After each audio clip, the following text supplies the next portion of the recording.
What's good, bruh? Long time no What's wrong with you? Oh, that was you? Oh my god. I'm not laughing at you. I'm laughing with you. Keep the intro.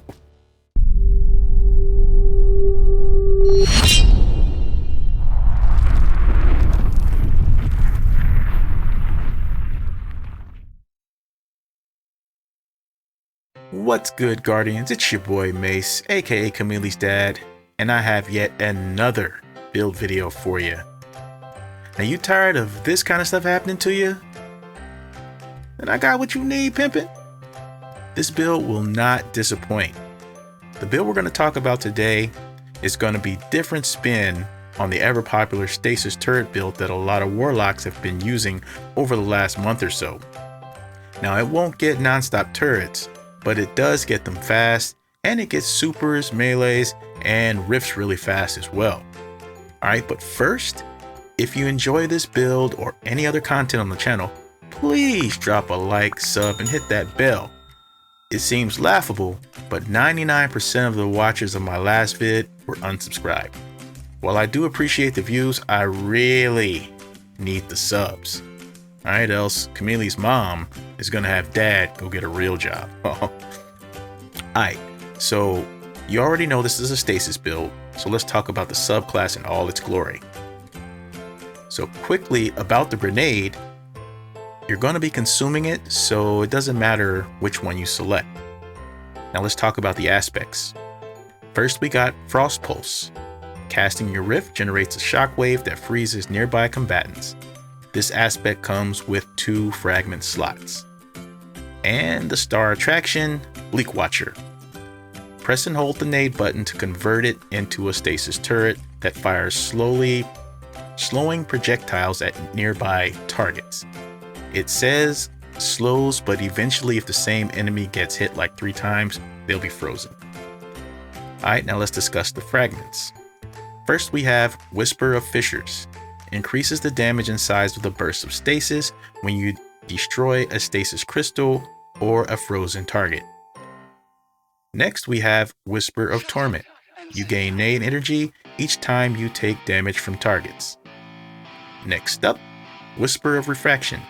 Defeating slowed or frozen targets grants you class ability energy. And finally, we have Whisper of Bonds. Defeating frozen targets grants you super energy. So how it works is you slow or freeze as much as you can. Each time you defeat a slowed or frozen target, you'll get ability energy. Each time you defeat a frozen enemy, you'll get super energy as well. You want to do your rift as often as you can, because everything in range will get frozen. Then you simply shatter them all and collect all the ability and super energy. Okay, so let's talk about the mods. On our helmet, we're rocking Double Dynamo. Reduces super cooldown when using your class ability near targets. This works with Frost Pulse. The more times you cast a rift, the more super energy you're going to get. Then we have the Elemental mod, Elemental Armaments. Weapon final blows that match your subclass element type have a chance to spawn an elemental well. Elemental wells grant energy to your ability with the lowest current energy.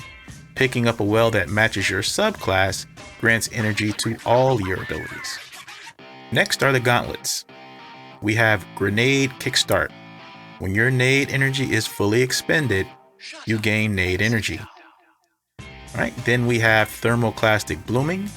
Defeating a combatant with solar or stasis melee creates orbs of power. And last but not least, we have Well of Restoration. Picking up a stasis elemental well grants you additional energy for your ability that has the lowest energy. Multiple copies increase this effect. Alright, moving on. We have our exotic chest piece, Vesper of Radius. Rifts release an arc shockwave when cast. Rift energy recharge faster when you're surrounded by enemies. So you smell what I'm cooking? You cast a rift, Frost Pulse freezes everything around you, then Vesper of Radius arc bolts everything that's frozen. When they all die, you get a boatload of super and ability energy. Alright? So then the well mod that we have on the chest piece is Explosive Well Maker. Rapidly defeating combatants with explosive damage spawns Solar Elemental Well. So any explosion that results in the multi-kill will make this happen.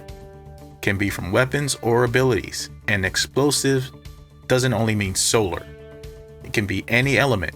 If it goes pop, it's considered explosive and can make a well. Alright, now on to the legs.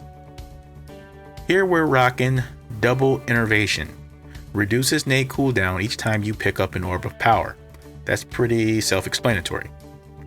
And our well mod is Bountiful Wells. Elemental well mods that cause you to spawn elemental wells can now stack, spawning additional elemental wells for each copy of the mod you have equipped. So instead of one well, I'll get two. And finally, our bond. We're rocking Double Perpetuation. Reduces class ability cooldown when using your class ability. And last but definitely not least, Font of Might. Picking up a well that matches your subclass grants a temporary bonus to weapon damage of that same elemental type. Okay, now we're going to go over the weapons real quick. In the kinetic slot, we have Aegir's Scepter. Any kill made with Aegir's will cause that enemy to kind of do a mini poof when it dies, resulting in a cloud that will slow and freeze enemies around it.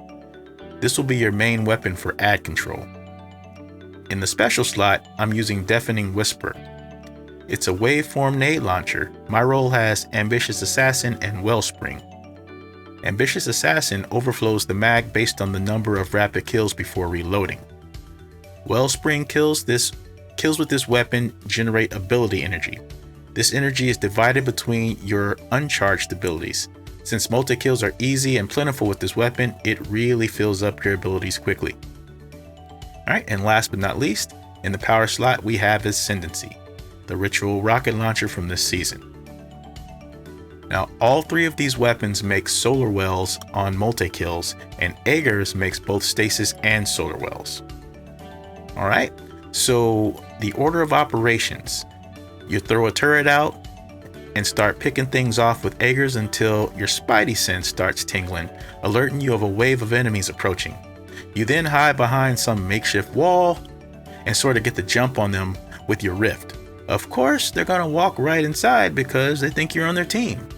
And then they get frozen in their tracks and Vesper takes them out like the smooth criminal it is.